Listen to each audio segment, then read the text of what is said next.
She said, "If you loved me, you'd give me your banking passwords." After 3 months of dating, I said, "You're right, I don't love you enough." Then I broke up with her.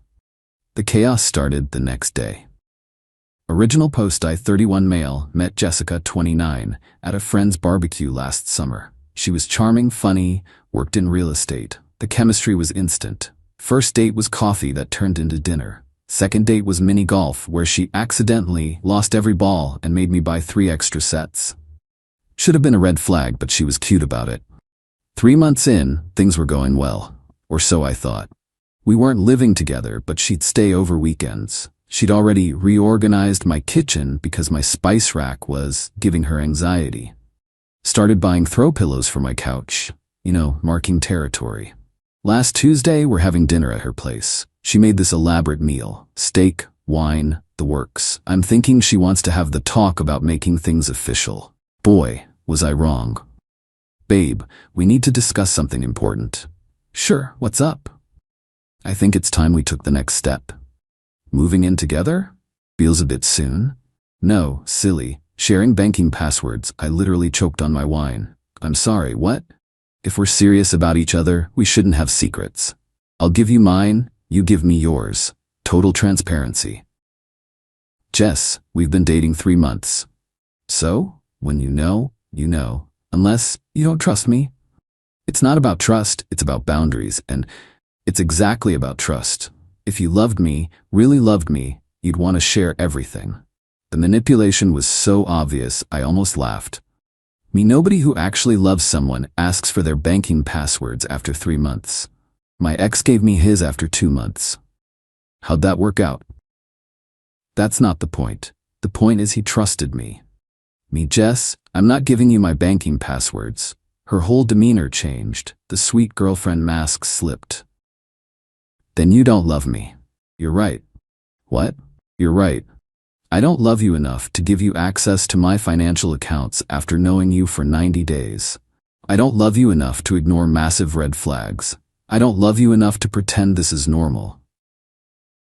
Are you breaking up with me?" "Yeah, I am." She went from shock to rage in about 2 seconds. "You're seriously ending this over passwords? You're pathetic." "I'm ending this because you think emotional manipulation is acceptable 3 months in. What's next? Joint accounts at 6 months? My social security number as an anniversary gift? Get out." "Gladly." I left. Blocked her number in the parking lot. Figured that was the end of it. I was so wrong. Update 1. The next day. Woke up Wednesday morning to 67 missed calls from unknown numbers. My Instagram had 45 DM requests. My Facebook, which I barely use, had 23 message requests. All from Jessica's friends, family, and some random numbers. The messages ranged from, "You're a piece of trash," "Jessica is crying her eyes out," "What kind of man dumps a woman over trust?" "You'll die alone," "Small duck energy."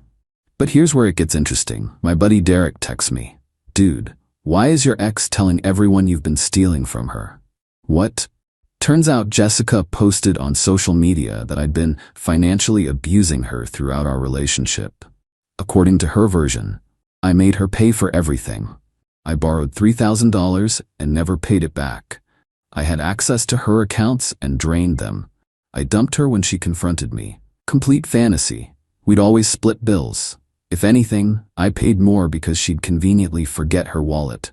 I didn't respond to any of it, just screenshotted everything. But then she escalated. Got a call from my credit card company about suspicious activity. Someone had tried to apply for 3 new cards in my name. Failed because they didn't have my SSN, just my name and address. Guess who knew my home address? Called the credit bureaus, put a freeze on everything. Then I got curious, did some digging. Jessica's ex, the one who trusted her with his passwords? Found him on LinkedIn. Sent him a message. "Hey, weird question. Did you date Jessica Martinez? Having some issues after a breakup." He called me within an hour. Run far. She cleaned out my savings account. Took me 6 months to get it back. Had to sue her. She's done this to at least 3 guys I know of. 3 guys. This wasn't about love or trust. This was her mo. Update 2. The legal threats. Thursday morning, I get an official-looking email from law offices of Richardson and Associates. Jessica was threatening to sue me for emotional damages, defamation, the $3,000 I supposedly owed her, breach of verbal contract. The last one killed me. Apparently, by dating her, I'd entered into a verbal contract to share my life with her, which included financial transparency. I forwarded it to my cousin, who's a paralegal. She laughed so hard she nearly fell off her chair. The law firm didn't exist. The email domain was registered 2 days ago. Jessica had created a fake law firm to threaten me. But then Friday happened. I get to work and my manager pulls me aside. "Manager, we received a concerning call about you." My stomach dropped. "Manager, someone named Jessica called claiming you've been embezzling company funds." Me, what? She said she had proof you were using company credit cards for personal expenses, even gave specific transaction numbers. Me, Tom, I don't even have a company credit card. I know, that's why I'm telling you instead of HR. But she was very convincing. Even knew internal protocol terminology. Turns out Jessica had been doing research on my company. She'd called pretending to be from accounting to get information, then called back with her accusations. She'd studied our corporate structure enough to sound legitimate. Tom had my back, but he had to report it to HR anyway. Now I had an inquiry on my record, even though it was baseless.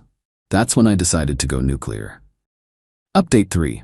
The investigation. I hired a private investigator. Cost me $500, but worth every penny. What he found was insane. Jessica had a pattern. Meet guy with stable job, love bomb them for 2 to 3 months, get financial access, clean them out or attempt to. When it fails, destroy their reputation. Move on to next target. She had 7 restraining orders against her from exes across 3 states. She'd been arrested twice for identity theft, but charges were dropped both times. Victims probably just wanted her gone. She'd been evicted from 4 apartments for non-payment after her schemes failed. The PI also found her real social media accounts. She used aliases for dating, full of posts about manifesting abundance and attracting wealth and boss babe life. Her most recent post from the day after I dumped her: "When one door closes, the universe opens a mansion. Watch this space, queens." But the real kicker? She was already on dating apps with a new profile. The bio read, "Successful real estate investor looking for someone who values transparency and trust." Real estate investor. She was a part-time staging consultant who lived in a studio apartment. Armed with this info, I did 3 things. 1. Filed a police report for attempted identity theft. 2. Sent a cease and desist through an actual lawyer. 3. Created a folder with all evidence in case she escalated. She escalated. Update 4. The smear campaign. Saturday morning, Jessica went full scorched earth.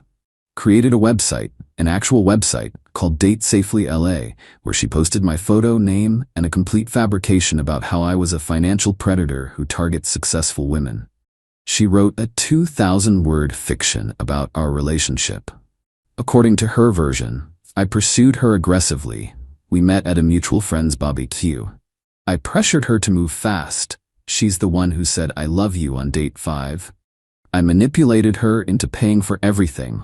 I have receipts showing otherwise. I stole her grandmother's jewelry. We never even went to her apartment together. I have a history of fraud. I'm a procurement analyst with 0 record. She SEO optimized it. My name started auto-completing to that site on Google. My lawyer sent an immediate cease and desist for defamation. Her response? She added a page called Legal Intimidation Tactics of Abusers. Then she made a crucial mistake. She created fake reviews on my company's Google page from former female employees, claiming I harassed them. But she used the same IP address for all of them. Google flagged them immediately and notified our IT department. Now it wasn't just personal, she'd attacked my employer. Legal got involved. Monday morning, Jessica got served with a cease and desist from my company, a lawsuit for defamation from me personally, a criminal complaint for cyber harassment. Her response was to call my mom. Yeah. She found my mom's number. Mom called me confused. "Danny, some woman called crying about you owing her money." Me, "Mom, I dated her for 3 months. She's crazy." "Oh, thank God." She sounded unhinged. I told her to lose my number or I'd trace the call and press charges myself.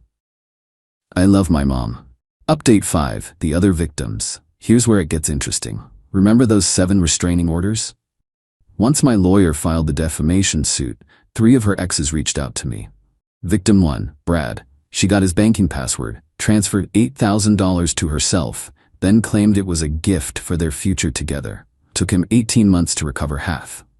Victim 2, Antoine. She applied for credit cards in his name, maxed them out on designer goods, then sold everything online. He's still fixing his credit 3 years later. Victim 3, Miguel. She convinced him to add her to his car loan as a cosigner to build her credit. She sold the car while he was on a business trip. We created a group chat, the Jessica Survivors Club. We shared evidence, stories, legal documents. Turns out she uses the same playbook every time. Love bombing phase, financial transparency manipulation, the ask for passwords access. When denied, scorched earth. When given access, theft, then ghosting. Brad had saved everything from their relationship, including texts where Jessica literally outlined her plan to a friend. Jessica, this one's got a trust fund. Give me 3 months. Friend, girl, you're wild. It's not stealing if they give you access willingly. That text became Exhibit A in my defamation case. Update 6, the courtroom. The hearing for the restraining order was Tuesday.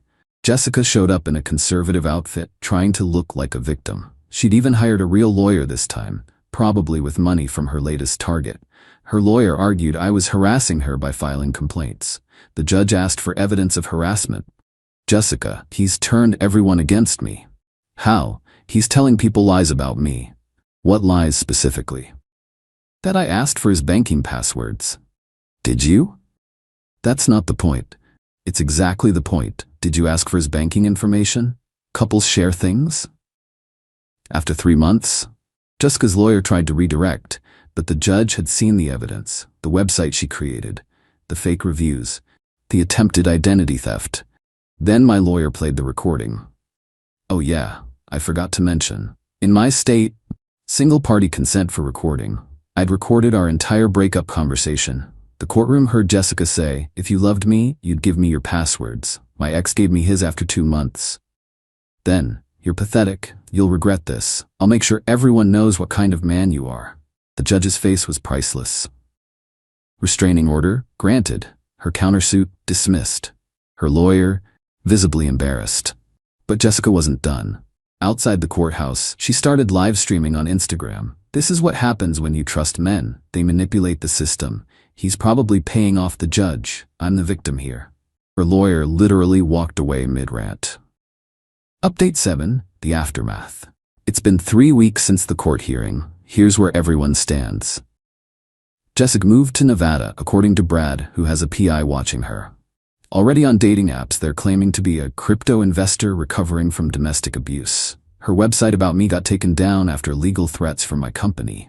She's now focused on her next victim. The other exes, we filed a joint complaint with the FBI for interstate fraud. Probably won't go anywhere, but it's on record now. My job. HR closed the investigation with no findings. My manager bought me a beer and said, next time, maybe date someone normal?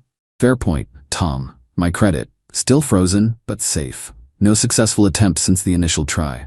My dating life, taking a break. My trust issues have trust issues now. The best part? Last week, Jessica texted me from a new number. I forgive you for everything. We could have been great together. Your loss. I didn't respond, just added it to the evidence folder. Then yesterday, plot twist. I get a DM on Instagram from a guy named Nathan. Hey, this is weird, but are you the guy who dated Jessica Martinez? I'm seeing her now and something feels off. She's asking for my banking info after a month. Found your old post about her through Google Cash. Is this real? I sent him everything. The recordings, the court documents, the other victims' stories. His response, holy shit, breaking up with her tonight. An hour later, she just threatened to ruin my life. Already calling my employer. Thank you for the warning. Final update. Nathan and I have been texting. Jessica pulled the same moves. Fake law firm threats, called his employer, created a website about him, posted his info everywhere. But this time, she messed with the wrong guy. Nathan's a cybersecurity expert. He traced every fake account back to her IP, documented every false claim, and his company's legal team is now pursuing criminal charges for harassment. Even better, he found her real employment info. That successful real estate investor thing? She works part-time at a furniture rental company, staging homes maybe once a month. Her investment portfolio? A Robinhood account with $47 in it. Yesterday I got a call from an unknown number. Almost didn't answer, but curiosity won. It was Jessica's mom. "Mom, is this Daniel?" was asking. "I'm Jessica's mother. I wanted to apologize." Plot twist I didn't see coming. "Mom, she's done this before, many times. We've tried to get her help, but she refuses. She sees nothing wrong with what she does, says men owe her for existing." "Why are you calling me?" "Mom, because you're the first one who fought back publicly. Maybe if there are consequences, she'll stop. We're exhausted. Her father and I haven't given her money in years because she stole from us too." Her own parents. She stole from her own parents. "She told us you were abusive. We believed her at first. Then we saw the court documents online. The recording. We know our daughter. This is her pattern. I'm sorry you're dealing with this. Keep the restraining order active. Document everything. She'll move on eventually, but she might circle back in a few months when she needs money." The call ended with her mom crying. Imagine raising someone who turns out to be a professional parasite. As for me, I'm doing okay. Therapy helps. Yes, men go to therapy, deal with it. Trust issues are real, but I'm working through them. Learn to spot red flags earlier. Learn to trust my gut when something feels off. The Jessica Survivors Club still has our group chat. We check in on each other. Warn new victims when we find them. It's weirdly therapeutic knowing you're not alone in being targeted by a professional con artist. Oh, and that friend whose barbecue I met her at? Turns out Jessica crashed it. Wasn't even invited. She'd been scouting for targets and heard about a gathering with young professionals. My friend feels terrible about it. Lesson learned. When someone says if you loved me, you'd give me your banking passwords after 3 months, the correct response isn't giving them passwords. It's running fast in the opposite direction. Some people see relationships as partnerships. Others see them as business opportunities. Jessica saw them as bank heists with extra steps. Good riddance. P.S. To anyone reading this who's being pressured to share financial info early in a relationship, it's not normal. It's not trust. It's not love. It's a scam. Run. P.P.S. Jessica, if you're reading this, and I know you cyberstalk all your exes, Nathan's company is building a federal case. Might want to lawyer up for real this time. Also, your mom says hi.